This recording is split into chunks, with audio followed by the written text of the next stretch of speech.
मुद्दे की बात में आज बात करेंगे खाकी की मनमानी अपमान की कहानी की।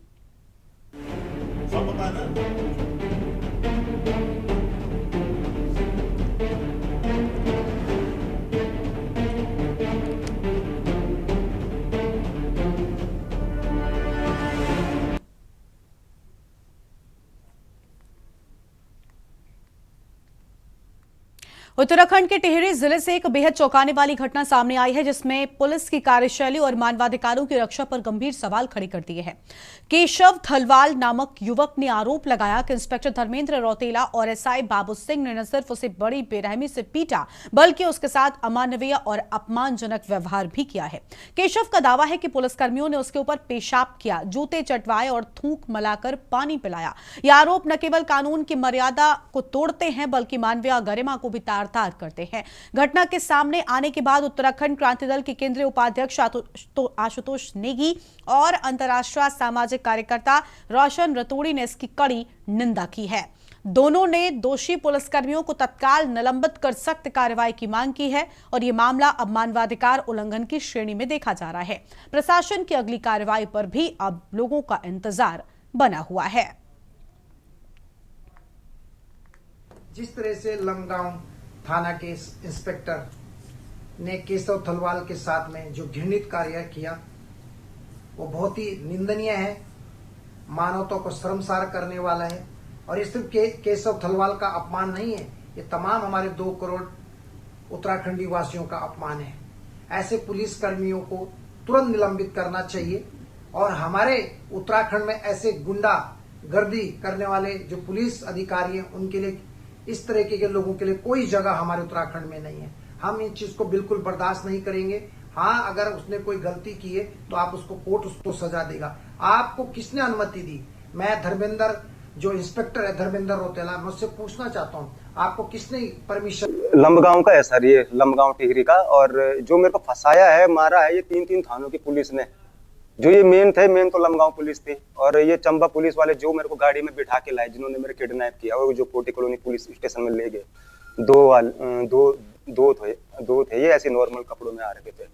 और ये जो कोटी कॉलोनी पुलिस स्टेशन के जो भी होंगे पुलिस वाले, इनको भी मतलब सस्पेंड होने चाहिए। और ये भी लंबगांव के भी और ये चंबा पुलिस के भी सस्पेंड होने चाहिए। और जांच होनी चाहिए इसमें अच्छे तरीके से, या तो सीबीआई जांच हो या फिर और इनका नार्को टेस्ट भी हो इनका, ये जो पुलिस वाले हैं सब। के अलावा जो केशव थलवाल वाला मामला है, वो आज का सबसे गंभीर प्रकरण है, जिसमें एक हमारा भाई केशव थलवाल जो प्रतापनगर विधानसभा लंबगांव से आता है, उसका अपराध यह है कि वो पिछले कई सालों से पुलिस के कुकृत्यों का खुलासा कर रहा था। अगर पुलिस वाले कहीं किसी अपराधी को बचा रहे थे, निर्दोष को फंसा रहे थे, तो वो इन मामलों को उठा रहा था। अंकिता भंडारी में वीआईपी के नाम से लेकर रुड़की में एक निर्दोष युवक को तालाब में पुलिस ने जिस तरह से डुबाया, तमाम मामले वो उठा रहा था। और इसी वजह से पुलिस के रडार पे वो था।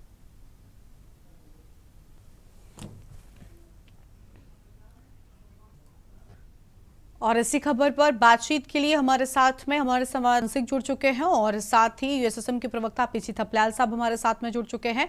दोनों का बहुत बहुत स्वागत। भगवान सिंह से पहले पूरे मामले का अपडेट लेते हैं। भगवान, पूरी जानकारी क्या है? क्योंकि जिस तरीके से हम देख पा रहे हैं, पुलिस की मनमानी सामने आई है, एक युवक के साथ में बर्बरता की गई है।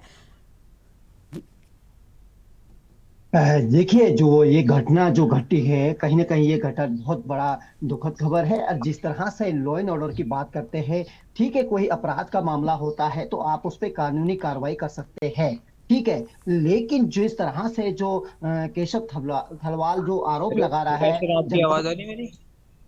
सर आप ना हाँ, ओके सर, ऐसे फ्रेम रखिए सर। बोलिए भगवान जी। मेरी आवाज आ रही सर? बोलिए।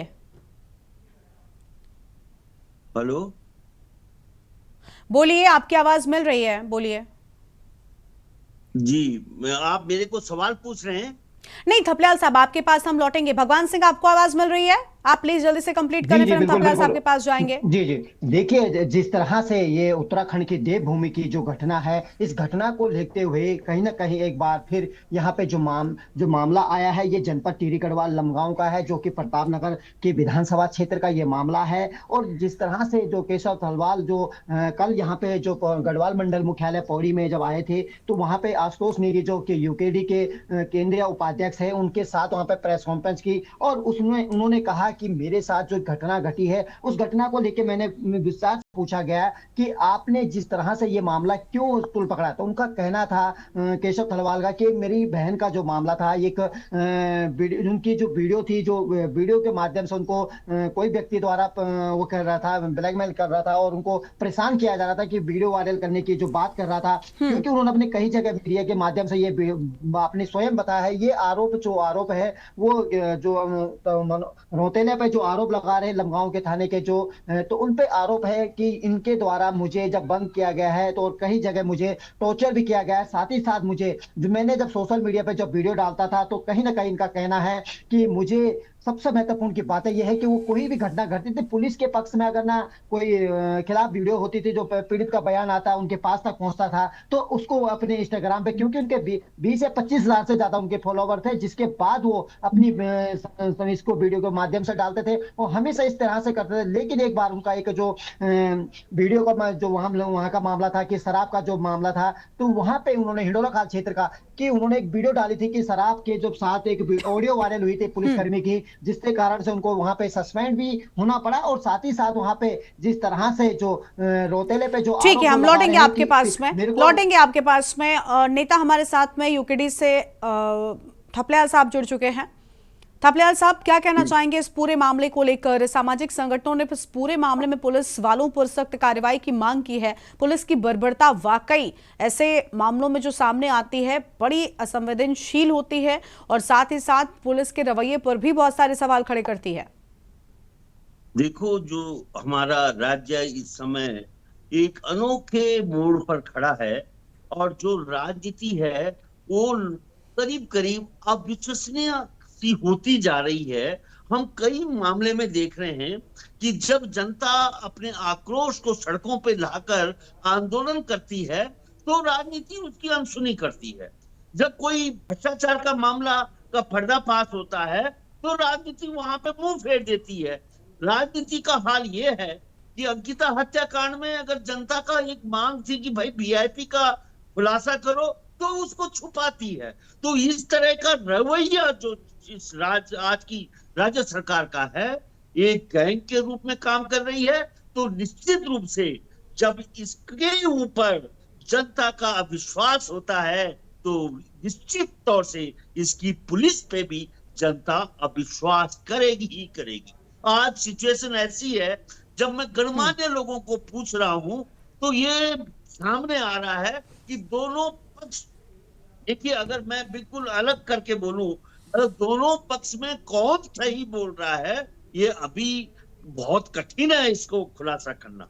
क्योंकि ऐसी एजेंसी अब शायद इस राज्य में नहीं बची है जो दूध का दूध और पानी का पानी करती है। किस तरह से ये पत्रकार निश्चित रूप से पुलिस की हर कारनामों को ट्रैक कर रहा था, और उस ट्रैकिंग का खुलासा क्या जनता के बीच में हो रहा था, तो सरकार इसको अनसुना क्यों कर रही थी? क्या सरकार के जो कृत्य हैं आज भस्मासुर के रूप में उसके सामने आ रहे हैं? और ये बहुत ही गंभीर इशू है।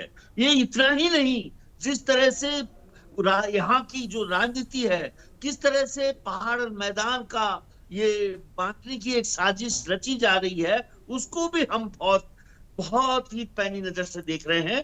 और जो ये घटना है, इस पे भी जो वरिष्ठ नेता हैं हमारे क्षेत्रीय दलों के, वे इसका एनालाइज कर रहे हैं और सच को निकालने का भरसक प्रयास कर रहे हैं, जिससे कि हमारी जो एक विश्वसनीयता है वो कायम रहे। क्योंकि हमारा क्षेत्रीय दल का आज दिन तक हर कदम लोगों ने विश्वास किया, लेकिन अब जो जिस तरह के मोड़ पे हम भी खड़े हैं, जहां पे हमारी युवा लीडरशिप और सीनियर लीडरशिप में एक ऐसा आ रहा है कि किस तरह से हम क्षेत्रीय राजनीति को आगे दिशाबद्ध करें, एक चुनौती के रूप में हमारे सामने है। और जो थलवाल की घटना है, ये घटना बहुत गंभीर है। ठीक है, और माननीय ठीक है थपलाल साहब, लौटेंगे आपके पास में। हमारे साथ में केंद्र उपाध्यक्ष आशुतोष नेगी जी भी जुड़ चुके हैं, जिन्होंने खुद इस पूरे मामले में पुलिसकर्मियों को सस्पेंड करने की मांग भी उठाई है। बहुत स्वागत आशुतोष जी आपका। सर, क्या कहना चाहेंगे? जिस तरीके का रवैया सामने आया है, वाकई ये सुन पाना भी बड़ा मुश्किल हो रहा है और युवक पर क्या बीत रही होगी इसका अंदाजा हम लगा सकते हैं। क्या कहना चाहेंगे सर? जी, आपने सब कुछ सुन ही लिया है, वीडियो आपने देखे हैं, सारे सोशल मीडिया में वायरल है वीडियो। और अब हम ये रणनीति बना रहे हैं कि इस प्रदेश में जो है कानून व्यवस्था जो है वो चौपट हो चुकी है। एक नहीं दर्जनों एग्जाम्पल हमारे पास है। और अब हम ये चाहते हैं कि या तो इस प्रदेश में राष्ट्रपति शासन लागू किया जाए, या आने वाले कुछ घंटों के अंदर आप मेरी बात को नोट करिए, कुछ घंटों के अंदर डीजीपी उत्तराखंड कुछ स्टेटमेंट जारी करे मीडिया में कि वो इस प्रकरण में क्या करने वाले हैं। क्योंकि जो इन्होंने एसएसपी आयुष अग्रवाल है डीडी के, वे बता रहे हैं कि इन्होंने जांच सीओ को दे रखी है, सीओ नरेंद्र ठाकुर को दी है। हमें इस जांच पर बिल्कुल भी विश्वास नहीं है। वो इसलिए नहीं है कि जब पुलिस अधिकारी आपस में जांच करते हैं तो इन्होंने हमेशा अपने लोगों को बचाया है। तो अब जो भी जांच होगी वो जुडिशियल जांच होनी चाहिए। मैं तो ये मांग करूंगा कि हाईकोर्ट के किसी सीनियर जज को ये जांच सौंपी जानी चाहिए, उनके अंदर कोई कमेटी बननी चाहिए। और फिलहाल इन दोनों को सस्पेंड, कम से कम लाइन हाजिर और सस्पेंड तो कम से कम किया जाना चाहिए। ये हमारी डिमांड है जी। ठीक है, तो आपको उम्मीद है कि अभी फिलहाल जो जांच कमेटी बनी है अभी वर्तमान में, क्या ये वाकई इस हद तक इसकी जांच पहुंचेगी कि कुछ एक्शन आगे? क्योंकि आपने साफ तौर पर कहा कि पुलिसकर्मियों की जांच पर आपको विश्वास नहीं है, आपने बड़े लोगों के इसमें शामिल होने की बात भी कही है। उत्तराखंड में आज तक तमाम प्रकरण हुए हैं, अंकिता भंडारी से लेकर तमाम मामले आपने स्वयं सामने देखे हैं। और वो किस तरह से कानूनी लड़ाई लड़ते हुए हमने बड़ी मुश्किल से अंकिता भंडारी को खुद न्याय दिलवाया है।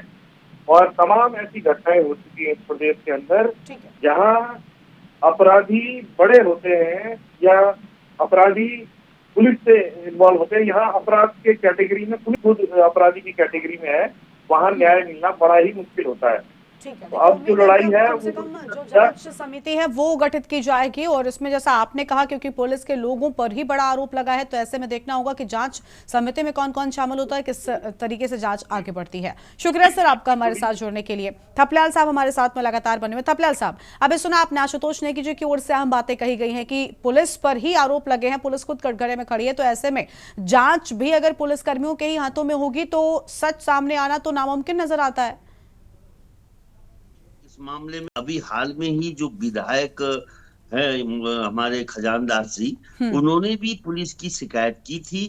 खुद जो एक सत्तासीन पार्टी के सीनियर विधायक हैं, और उन्होंने जो एक महानगर अध्यक्ष की एक जो उन्होंने एक डरगर एक उनके गेस्ट हाउस में वो जो पकड़ा गया था नशीले पदार्थ, उसकी मैं जिस तरह से विधायिका और कार्यपालिका के बीच में एक द्वंद्व, एक शीत युद्ध उत्तराखंड में शुरू हो चुका है, तो उसमें किस तरह से ऐसा लगता है मुझे कि चीजें इतनी ज्यादा अराजकता इस राज्य में फैल चुकी है कि पूरा सिस्टम फेल होते हुए नजर आ रहा है मैडम। क्योंकि ये सवाल ये नहीं है कि पुलिस की विश्वसनीयता पे अगर सवाल खड़े हो रहे हैं, तो हमारे जो सरकार के मुखिया है उनके माथे पे चिंता की लकीरें आनी चाहिए, लेकिन उनको फिक्र ही नहीं है। ये समस्या है, बहुत लंबा पीरियड से हम देख रहे हैं कि हम सैन्य धाम की हमने शिकायत की तो मंत्री पे कोई नहीं है। वो मंत्री जो सैन्य धाम का दोषी है, वो किस तरह से डीएम देहरादून के साथ व्यवहार कर रहा है, वो भी ये देखिए कि जितनी घटनाएं हो रही हैं ये राज्य को अराजकता की तरफ धकेल रही हैं। और इसमें अगर ये जो लोग शिकायत कर रहे हैं पुलिस की, तो निश्चित रूप से जनता के बीच में एक बहुत बड़े संदेह का घेरा पुलिसिंग बिल्कुल के बिल्कुल, ऊपर और पड़ेगा जनता के बीच में और ऐसा कोई चिंतनीय है। ऐसा कुछ भी ना जाए, ये बहुत जरूरी हो। और इसीलिए इस पूरे मामले में एक अच्छी जांच समिति बनाई जानी चाहिए ताकि जो सच है, जो दोषी हैं, उनका नाम सामने आए और सख्त से सख्त एक्शन भी लिया जाए। शुक्रिया आप दोनों का हमारे साथ जुड़ने के लिए और अहम जानकारी के लिए। तो पुलिस की बर्बरता बर्दाश्त नहीं की जाएगी, रोशन नथुनी ने साफ तौर पर कह दिया है। और उत्तराखंड में खाकी की मनमानी जिस तरीके से सामने आई है, यह वाकई शर्मनाक है। मुद्दे की बात में इतना ही। आप देखते रहिए के न्यूज़ इंडिया। नमस्कार।